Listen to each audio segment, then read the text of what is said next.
Hey, how you doing? It is Tom Breeze here from Viewability, and I'm with Mike Rhodes. Howdy. He's like the AdWords expert, really, aren't you? Well, a couple of people have said that, but yeah, I don't know. Right. So I'm right not now, going to say that. right now we're in San Diego, and we've just been at TNC. You've had a couple of presentations, and I think you've already won presentation of the whole event. You've had that from a lot of people already. One or two people said that. So which is Ryan very generous. Dice said it, Molly Pittman said it, Justin Brooks said it. I didn't see it, but I'll say it as well.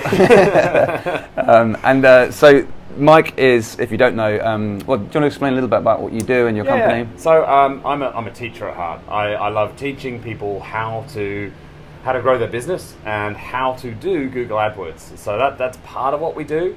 But for everybody that wants to be taught, as you well know, there are 9 others that say, that's lovely, go do it for me. So we got 2 businesses, one where we teach and one, just like you, where we do marketing for people. Predominantly Google AdWords, a lot of display, a lot of search, an awful lot of shopping, and a little bit of Facebook, a little bit of conversion rate optimization, but yeah, mainly Google AdWords.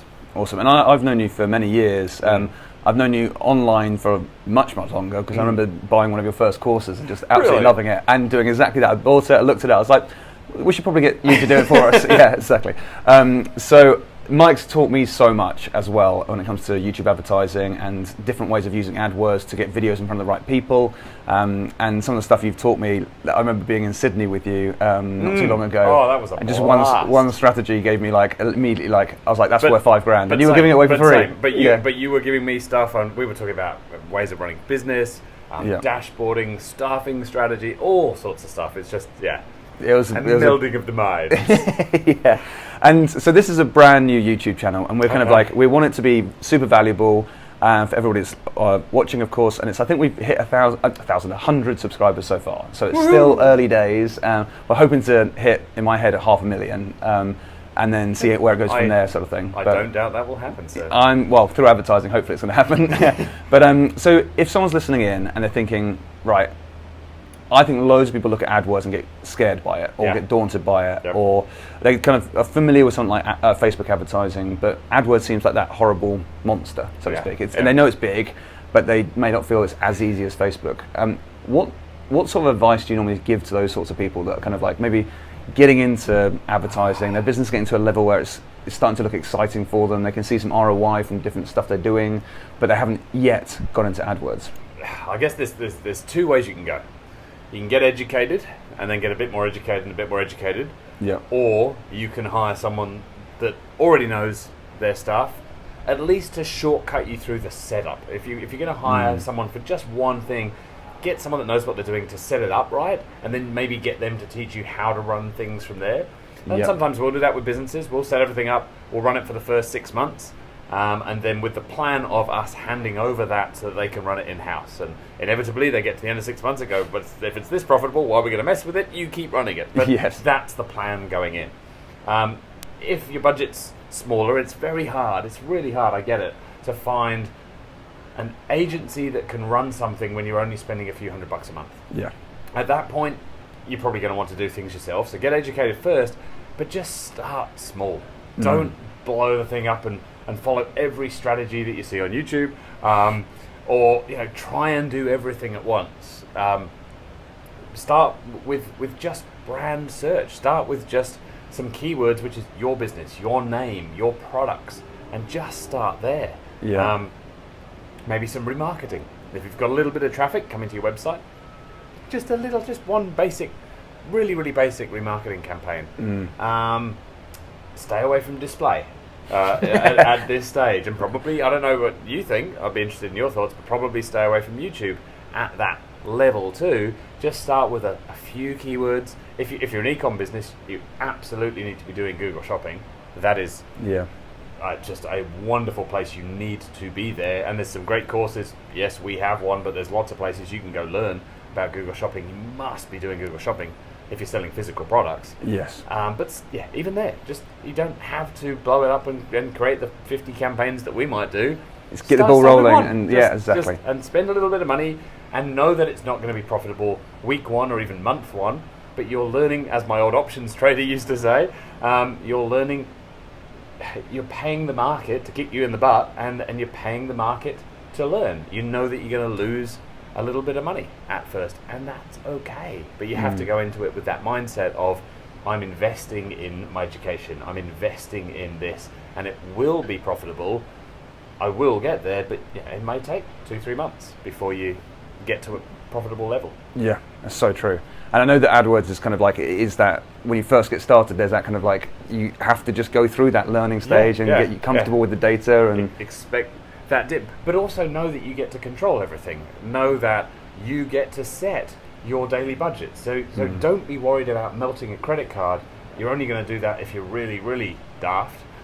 Start with a $10 a day budget. You don't have to be fancy pants and have 10 grand a day budgets like some of your clients, no doubt, and some of ours. Start really, really small. Bid a little bit of money. Have small budgets. Learn vocabulary. This is something that Robert Kiyosaki taught me. Interesting. Whenever you learn something new, doesn't matter if you're learning Italian, learning AdWords, YouTube, learning how to drink beer properly. Probably not the last one. You start by learning the vocabulary.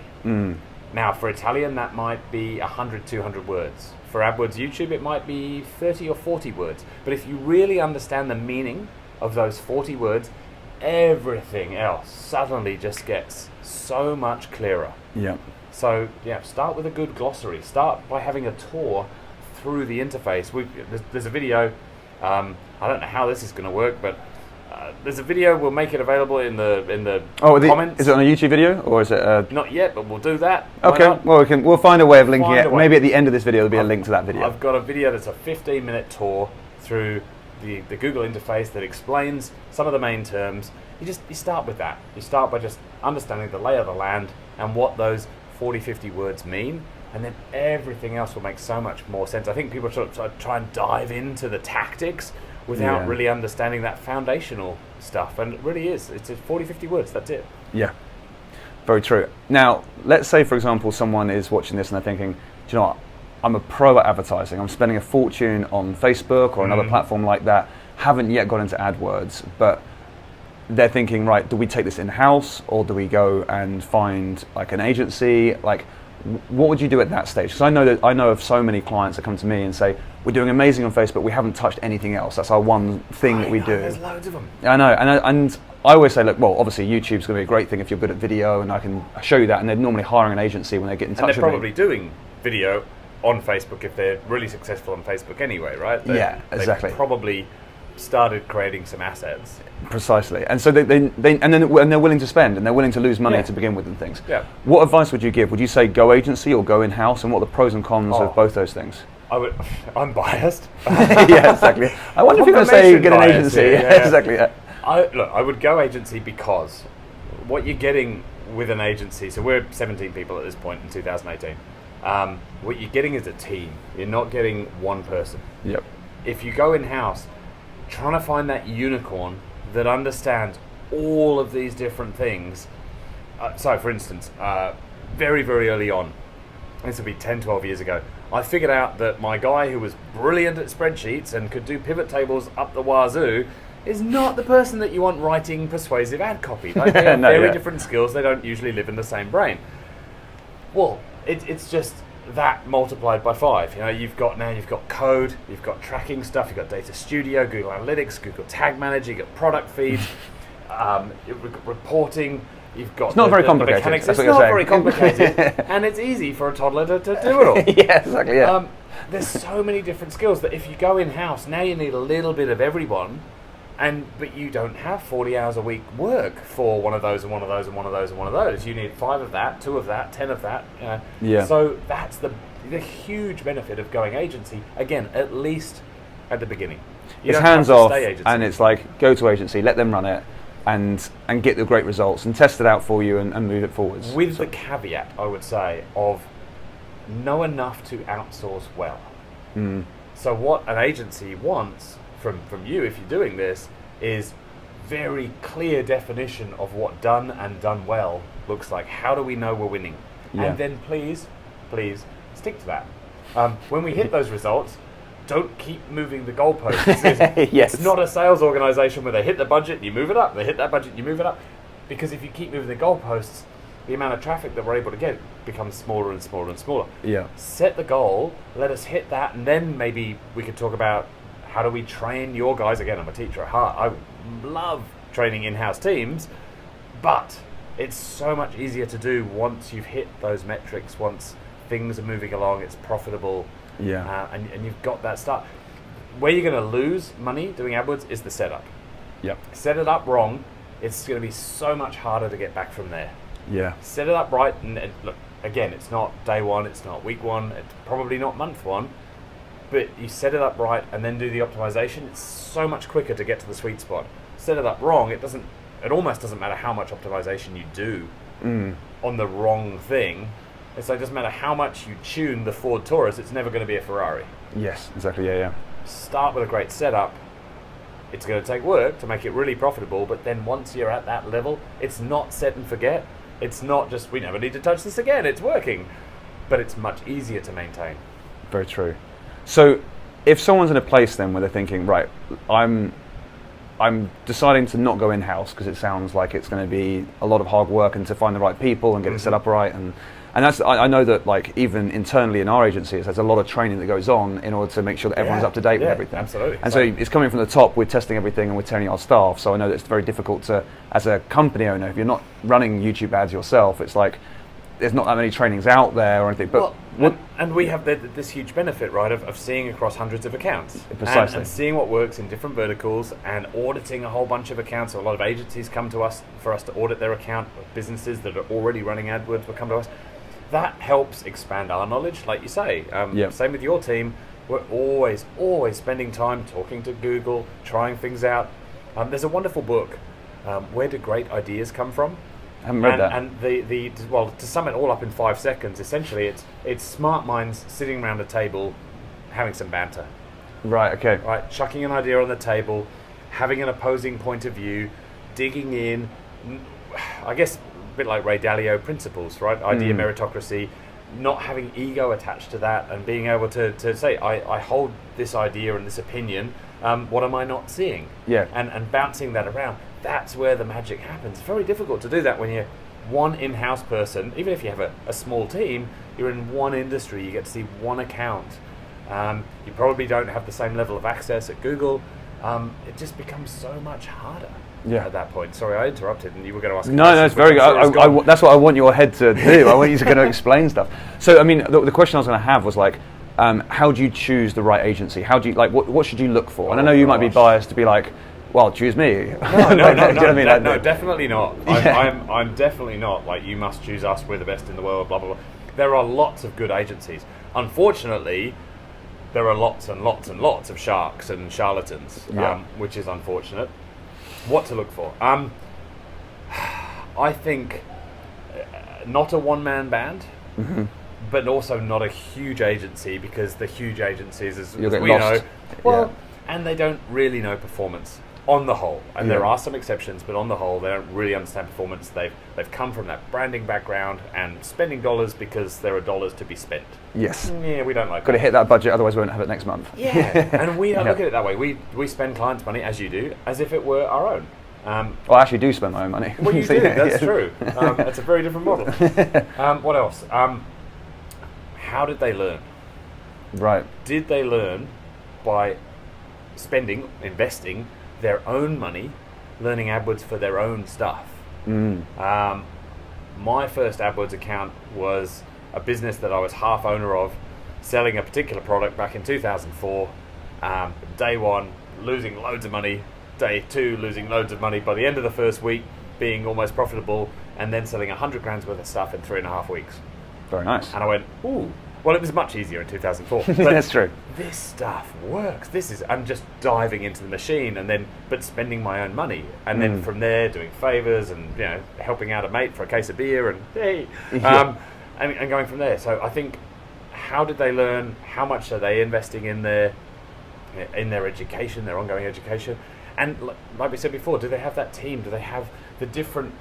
You're the client sitting in the middle. Do they have all of those skills around that client that you really need in terms of code and copy and maybe different platforms? But even within AdWords, there's lots of different skill sets that you need.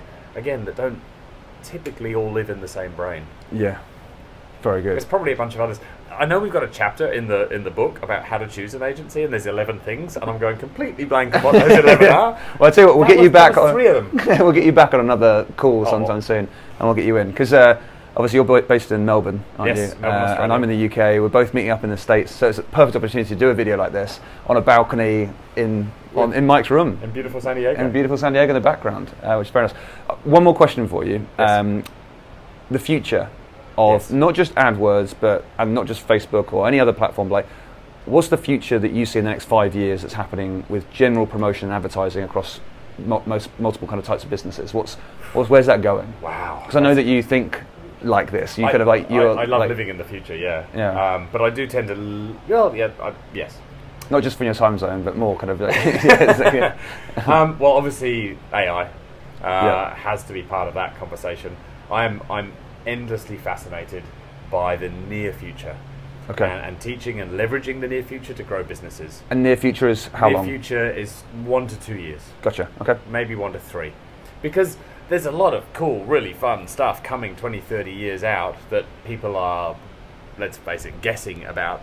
1, it's a guess, and 2, I have no idea how to apply that to a business for a business to make money on that. I'm not worried about me making money through the thing, but how do I help my clients make money on that? No idea, and 20 years out doesn't help. Yeah. But what's just over the fence? What's just around the corner? How can we be on the cutting edge? How can we be ahead of the curve, and what's coming there? Google's artificial intelligence has improved so much in the last 6 months. We were chatting about this earlier on today. Yeah. We've been testing it for years. How good is it now? Not yet. How good is it now? Not yet. Beginning of last year, it's getting better, but we still wouldn't want to be rolling it out across all accounts.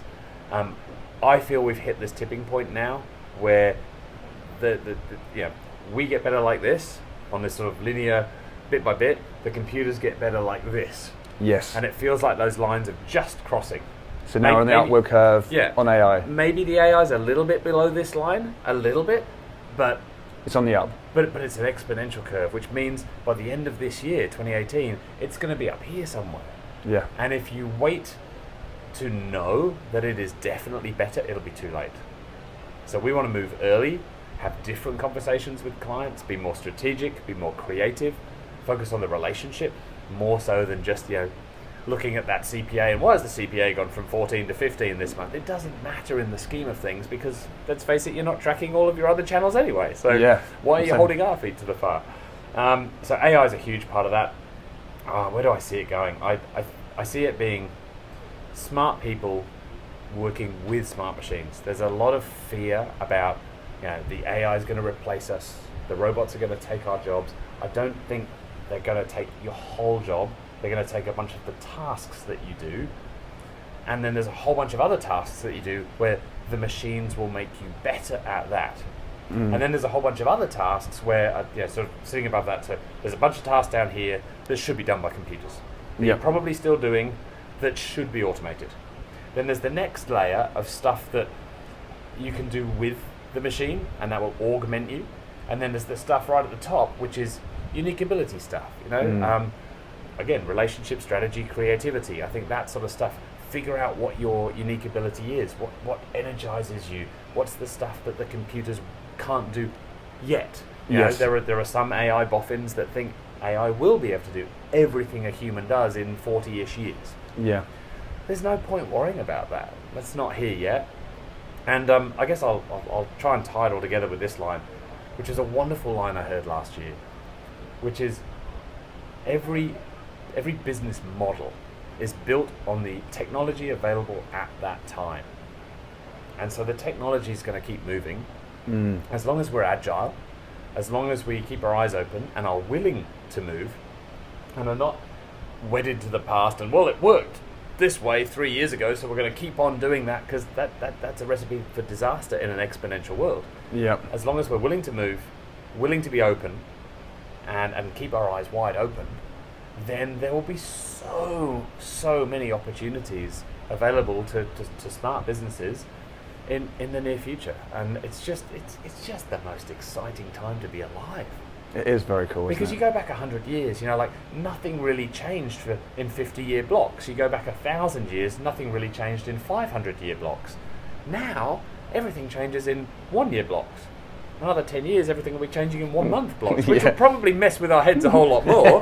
But right now is just the sweet spot for innovation, for change. You've just got to be really comfortable with being uncomfortable, because it ain't going to change. Kevin Kelly, the co-founder of Wired magazine, has this great line of we're basically going to be permanent newbies. Yeah. Right? It feels like that sometimes anyway. There I mean, so we're always many testing. Things, but there's so many things that and for our kids' generation especially, and this is hugely important to us as parents of young kids, they will never possibly, which is a saddening thought, they will never possibly feel like they've achieved mastery in anything, possibly. Because everything's going to change so rapidly that we're going to feel like permanent newbies. Again, I then think, well, what can't the computers do yet? Let's go achieve mastery there. I mean, my daughter she's 6, she loves painting and drawing, and maybe she can achieve mastery there. It doesn't matter if a computer can also do that, but she can master that thing, because that sort of stuff isn't going to change. But it's the art of it. It's the art. The passion behind it. We were talking it. about craftsmanship the other day. Stuff that requires, again, it's an investment of time. It's an investment in your education, an investment in becoming a craftsman or craftswoman in the art of something. And yeah, there's an art to YouTube, there's an art to scripting, there's an art to editing, there's an art to what we do. There's a whole load of science as well, but think about the art side of your business, of what you love to do, and do more of that. This is amazing. Mike, thank you so much for being here. And also, we should really cheers, shouldn't we? Cheers. And thank you very much. Obviously, hopefully you found this really useful. Leave your comments below, as always. I love receiving the comments. And if you haven't done so yet, make sure you subscribe to the channel. There's probably going to be a button. I'll put it on Mike's face, so it just goes straight on his face. Click here. And I'll see you very soon. Thanks so much. Bye.